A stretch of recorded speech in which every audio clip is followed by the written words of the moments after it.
Welcome to the Athlete Transition Accelerator, where we help elite athletes prepare for life beyond the game.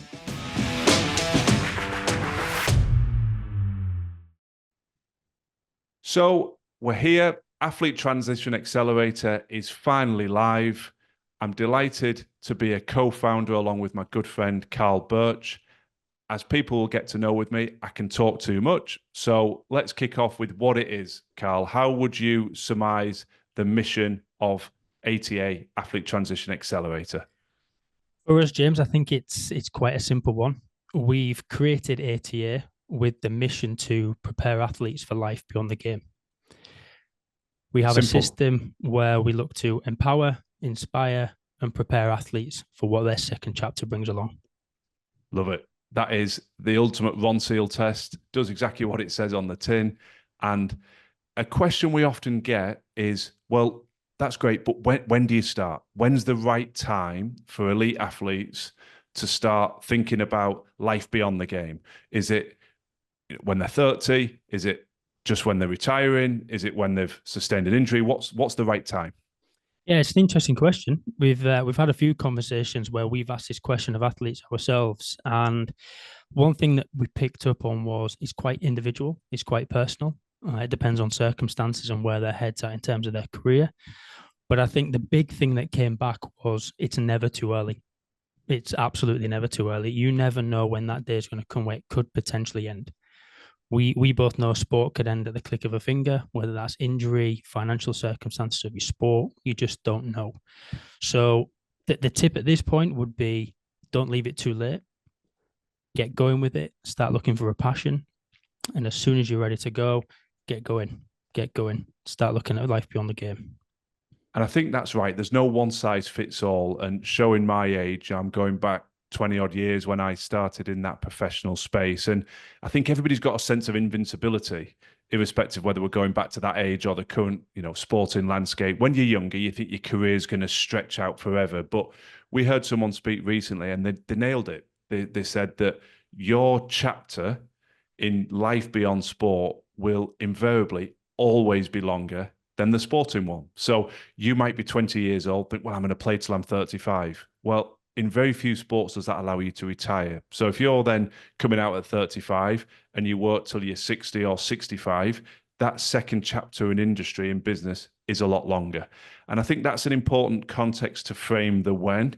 If you know that you're invested in your future, you're invested in your ability to transition successfully into that next chapter, then it makes it much more compelling to make a start. This isn't something to be like, oh, it's a chore, it's something I've got to do. It's actually a way to give you a competitive advantage for that next chapter, isn't it? 100%, 100%. Knowledge is power. Absolutely. The quicker you start learning, the more you learn, the more succinct that transition out of your game is going to be. And just revisiting the unexpected nature, it's not something we ever want to consider for any elite athlete. The reality is they give their life to developing their craft. They make so many sacrifices, both in terms of their diet, their social lives, everything they have to do to get to the top of that pile and make it as a sportsman or woman. But the brutality is injuries happen, and particularly in contact sports. So age is not a determinant. We see, unfortunately, increasing numbers of 20-year-old, young professional sportsmen and women retiring because of injury. So that's another thing to bear in mind when you're thinking about life beyond sport. You can't control it. It's not like you have a certain time at school or a certain time doing a degree. So you know that well, you won't be stepping into work for 3 years or 4 years until you've completed your degree.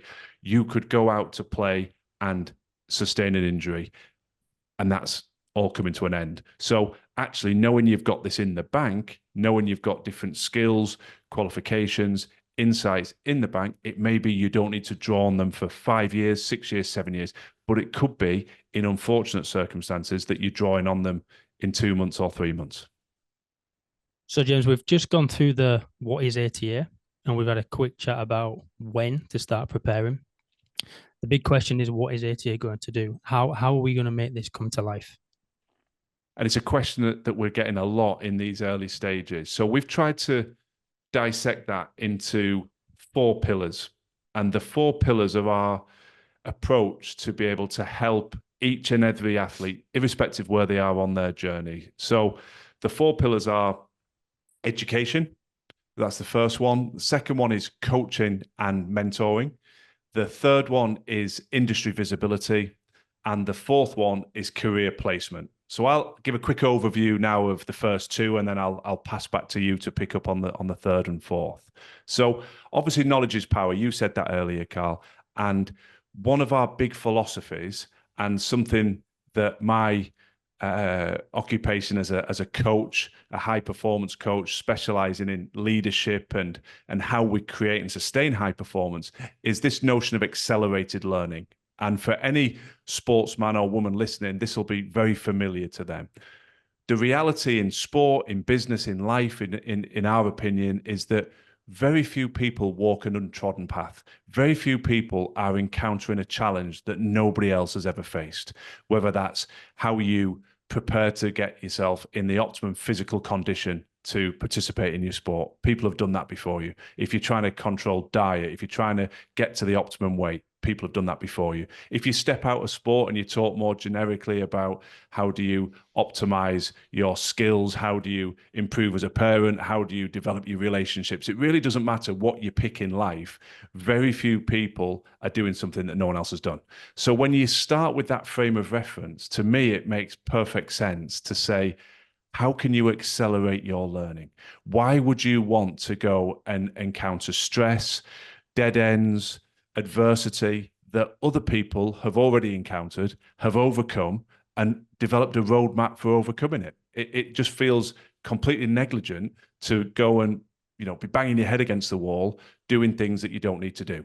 So in every walk of life, I always encourage people to say, well, who's walked the path ahead of you? And what can you learn from them? So naturally, we've walked a journey. We've both been in that elite sports space in rugby. We've both experienced transitioning out of that into industry. So we have our own insights.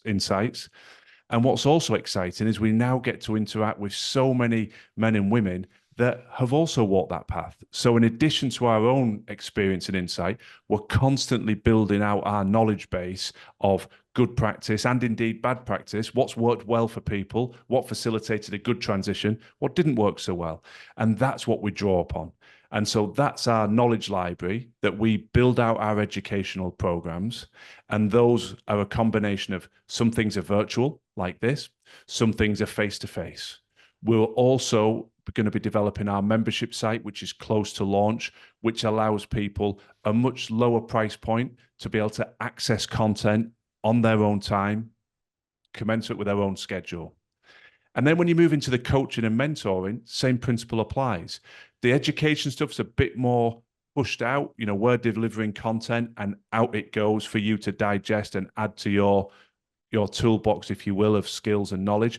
The coaching and the mentoring is a bit more interactive. We're drawing upon those experiences, we're sharing case studies, and we're working in much smaller groups and often one-to-one to draw out the answers from the individual and really drill down into what works for them, what skills they're bringing to the table, what destination they want to arrive at, and how we can help them get there.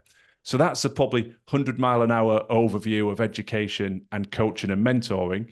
With regard to the industry placement and the industry visibility, and career placement, I'll throw that one back to you, Carl, to articulate. Yeah, so I'm very happy to talk about this. This is super exciting for me, this part of our business. So fortunately for me, as you said, we were both in that elite rugby environment. As we transitioned, I entered the world of medical sales. I spent over a decade in this area, spanning all sorts of different areas, but predominantly orthopedics and then into cardiothoracic/respiratory. The decade of experience has given me a broad network and a lot of contacts I'm fortunate enough to be able to reach out to. So what we aim to do with the career placement and the industry visibility is essentially build a CV of experience. We're going to provide a system where athletes get to go and spend the day in theatre. They're going to get to observe orthopedic procedures, cardiothoracic procedures, get to understand what it's like to be in a theatre setting. Because essentially, when you look to transition, this is the big thing that employers are looking for. They don't just want skills and they're good at this or they're good at that. They can bring this. They want to know What have you seen? Where have you been? Who are your contacts? That is essentially what we're going to be giving these athletes with this industry visibility. On the back of that, as we start to build this CV out, when the time starts getting closer and the athlete starts thinking, I think I'm close to calling this quits now, it's time for me to move into that next chapter. We again step in, we identify the current state of the market, we reach out to potential employers, and we will get you in front of these potential employers to interview with them. But we won't just send you down the road to go to an interview. We will fully prepare you. We will prepare your CV with you. We will create your cover letter for you. We will go through each individual stage of the interview process with you. It's likely that you're going to have to go through a presentation at some point. We will go through that with you, and we will be right by your side until a point in which you are offered a position, and then you are accepting, you move into the next career.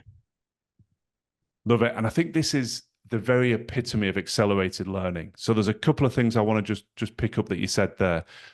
People will get a sense that we've got a heavy focus on commercial roles, and that is absolutely the case. The logic behind that is you've had tremendous success in that space. You've been a national sales manager. You've been in that space for over a decade. I've also had experience in that space. I was a commercial director in rugby before moving into the chief executive roles with two separate clubs. And one thing you've seen, one thing I've seen, and what I continue to see in my capacity as a coach is all around the world, there are former elite athletes, men and women, absolutely excelling in commercial sales. It's a subject for probably a deeper dive on another day, but there's just a natural fit, the level of confidence, the way they carry themselves for success in the commercial arena. So a lot of our education, our coaching is around that commercial opportunity. What you're able to do with your skills and experience in the medical sales sector is to niche that down further and give people intensive experience in that medical sales arena. And when we talk about accelerated learning, this is it. This really is it for me, because whilst this isn't an area of specialism, I have seen, you have seen internationals, superstars of certain sporting disciplines start on the very bottom rung of the medical sales ladder, both in terms of responsibility, seniority, and salary. What you very succinctly articulated, and people will not necessarily grasp perhaps the enormity of that opportunity, is instead of starting on that lower rung, on the lowest salary, going out and gathering all the experience that organization needs you to have before you can move up the ladder, you're going to provide people with the opportunity to be gathering that experience alongside their playing career, which is unheard of, I believe. And then to build out that CV, they will be able to say, I've been here, I've done this, I've met this person. And so when we're helping them with their preparation for interviews, presentations, etc., they are going to have a competitive advantage.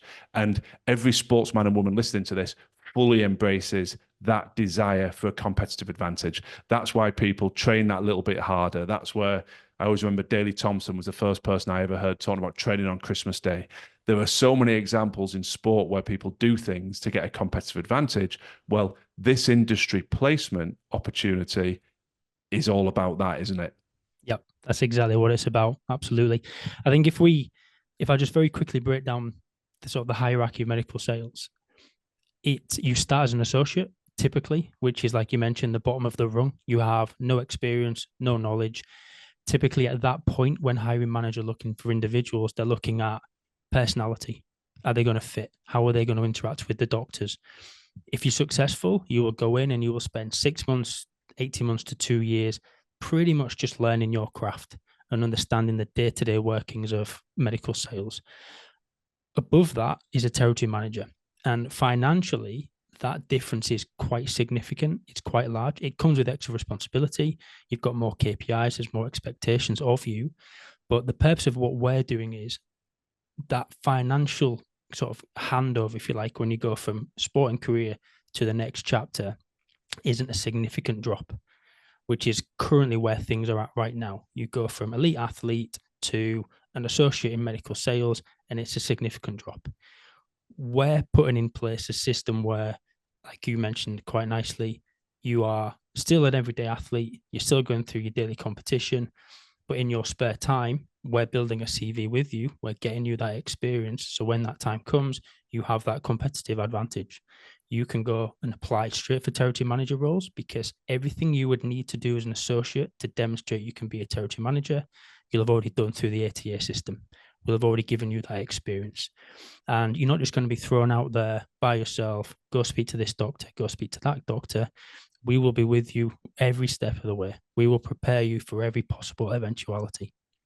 And this is what this I get excited, thinking about this, because the reality is you've walked this path. You've been in there, you've trained people, you've recruited people at that associate level, you've moved them up to the territory level. You know exactly what's required, and therefore you know exactly what needs to be in the education, you know exactly what needs to be in the industry placement, you know exactly how to position people into a role. So for those people listening that are excited by the potential opportunity, and I can assure you, I work in my capacity as a coach with a vast array of pharmaceutical companies in that medical sales space, and there are an absolute abundance of former elite athletes doing really, really well. If that's attractive to you, then please do get in touch, because we will obviously have more detail about how we're bringing that to life. There'll be some of you listening saying, well, I don't really want to go into that sector, but I like the idea of commercial roles. Well, again, the world is absolutely full of commercial opportunities. There's very few businesses in this world that don't require somebody to sell the business, the product, or the service. So there's a huge opportunity there. And I think to wrap this initial introduction up, there's probably two or three requests from Carl and I. I think if you are an athlete competing, starting to think about life beyond the game, just connect with us. You can do that individually with Carl or I on LinkedIn, but the predominant way we want to be serving you is through our respective pages. So our LinkedIn page, our Instagram channel, make sure you're following that and connecting to that, because that will be the starting point for disseminating the information. There's obviously also our website, which gives you another bit of an overview. That we're going to be putting blogs on there, insights, and that's where we'll drive our membership site as well once that is ready to go to market. For the businesses out there that are possibly listening and thinking, this is interesting for me, naturally, every business owner, every leader the world over has a desire to attract the highest caliber, highest performing talent they can. So if you're interested, particularly if you have commercial opportunities, and especially if you're in that medical sales sector, then do connect with us so we can start to explore how we can develop a partnership and connect you with this lovely network of high performers that we're developing. And also there'll be clubs and organizations that are currently managing their own individual or team sportsmen and women, and we're very happy to connect and explore opportunities with you as well, because ultimately you will have an obligation. I remember this from my time as being a CEO in this space. You're trying to do everything you can to value your players. You're trying to invest in them. You're trying to give them the best support for their on-field careers, if you will, in terms of conditioning, nutrition, coaching, etc. But the vast majority of organizations now are also looking at their welfare, their mental well-being. And if you can find ways to support them and show that you care about life beyond their employment with you, and you can reduce some of that anxiety and remove some of that stress about what am I going to do after this all ends, you will get a better caliber individual, you will get a happier individual, and that will translate into their on-field performance. So the overarching message, whether you're in the business looking for high performing talent, a club looking to enhance the sense of value in your people, or an athlete just curious about how will I start to access some of our services to grow, then just connect, follow our pages, and we look forward to building relationships and working with you in the future.